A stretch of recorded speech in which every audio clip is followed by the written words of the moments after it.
예전에 어느 기사에서 월급으로 꾸준히 주식 투자를 해 1조 원대의 자산을 이룬 어느 교수의 이야기를 읽은 적이 있습니다. 어느덧 80대가 된 이 교수는 30대 중반에 주식 투자를 시작했다고 하는데요.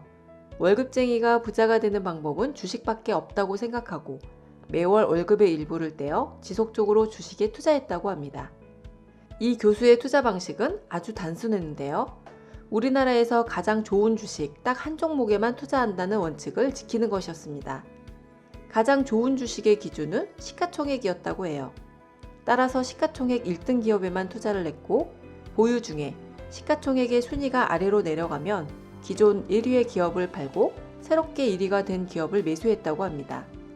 시가총액 1위를 보유하는 것이 유일한 매매의 기준이었기 때문에 지난 2000년 시가총액 1위가 된 삼성전자를 매수한 이후로 지금까지 삼성전자를 그대로 보유하고 있다고 합니다. 인상 깊은 사연이 하나 더 있습니다.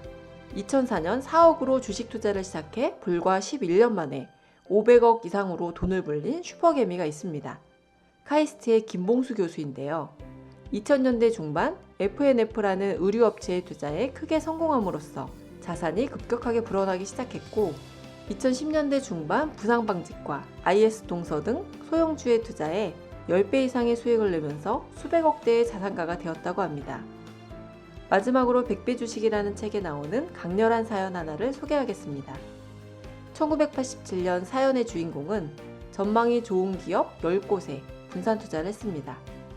최대한 머리를 써서 엄청난 성공을 거둘 것 같은 기업들을 선택했지만 불행히도 주식을 산 지 그리 오래 지나지 않아 이들 10개 기업들 중 9개가 완전히 망하고 말았습니다. 투자 원금의 10분의 9를 날려버리게 된 것이죠. 그런데 유일하게 망하지 않은 암젠이라는 스타트 기업이 대박을 쳤습니다. 암젠이라는 기업의 주식 덕분에 그는 나머지 9개 주식에서의 손실을 만회했을 뿐만 아니라 총 투자금의 800배까지 자산을 불릴 수 있었습니다. 제 지인들 중에 한 종목으로 각각 5억과 10억의 수익을 낸 사람들이 있습니다. 공교롭게도 두 분 모두 셀트리온이라는 주식에 투자했는데요. 공통점이 있습니다. 적립식으로 매월 월급에서 일정 금액을 떼어 꾸준히 매입을 했으며 5만 원에 산 주식이 불과 3년 만에 30만 원이 넘을 정도로 주가가 가파르게 상승했고 그 사이 끊임없이 공매도에 의한 가격 변동이나 거품 논란 등 잡음이 있었지만 끝까지 기업을 믿고 팔지 않았습니다. 주식 투자를 하라. 운이 좋으면 인생 역전을 할 수도 있다라는 얘기를 하려는 게 아닙니다. 사연의 주인공들이 번 돈에 초점을 맞추면 얻을 수 있는 교훈이 없어요. 이 사연들에는 공통점이 있습니다. 첫째, 주식을 업으로 하는 전업 투자자가 아닙니다.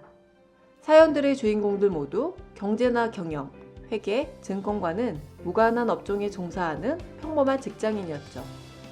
주식과 관련된 전문 지식을 갖추고 있지 않았으며 주식을 고르는 데 있어 적정 주가를 구하기 위한 복잡한 계산식 따위를 기준으로 삼지도 않았습니다. 그들은 오직 상식에 따라 사업 모델과 미래이익 전망이 좋은 기업에 단순한 아이디어로 투자했습니다. 두 번째, 매매를 거의 하지 않았습니다. 매매를 거의 하지 않았다는 건 달리 말해 장기 투자를 했다는 걸 의미합니다.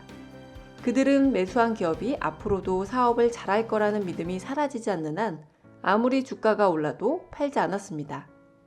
그들은 주가가 10배, 20배가 올라도 이익이 한순간에 사라질까봐 막연하게 불안해하지 않았으며 단기간에 가격이 급등했다는 이유만으로 섣불리 팔지 않았습니다. 세 번째, 좋은 기업에 집중 투자했습니다. 1조 원대의 자산을 이룬 교수는 1등 기업에만 투자했으며 카이스트 교수는 몇 개의 소형주에 집중 투자했습니다. 그리고 저의 지인들은 성장이 빠른 우량한 기업 하나를 골랐고 끝까지 믿었습니다. 이들의 사례를 통해 분산 투자를 함으로써 위험을 줄이는 것도 중요하지만 확신이 드는 주식에 그만큼의 비중을 더 두고 집중 투자해야 한다는 사실을 알 수 있습니다. 주식으로 큰 돈을 번 사람들 대부분은 수많은 종목에서 조금씩 이익을 얻은 게 아니라 뛰어난 몇 종목에서 큰 투자 수익을 냈습니다. 요즘 주식시장이 상승세를 멈추고 횡보하다 보니 그동안 높은 수익률에 흥분했던 분들이 지루함에 해로운 생각들을 하는 것 같습니다. 혹시 이제 수익이 날 만큼 났으니 적당히 차익 실현하고 다른 주식을 찾아야 하는 것 아닌가 하고 고민하고 계신가요? 만약에 갖고 계신 주식이 미래에도 계속해서 장사를 잘 할 거라는 믿음을 주는 기업의 주식이라면 그런 고민은 멈추는 게 좋습니다.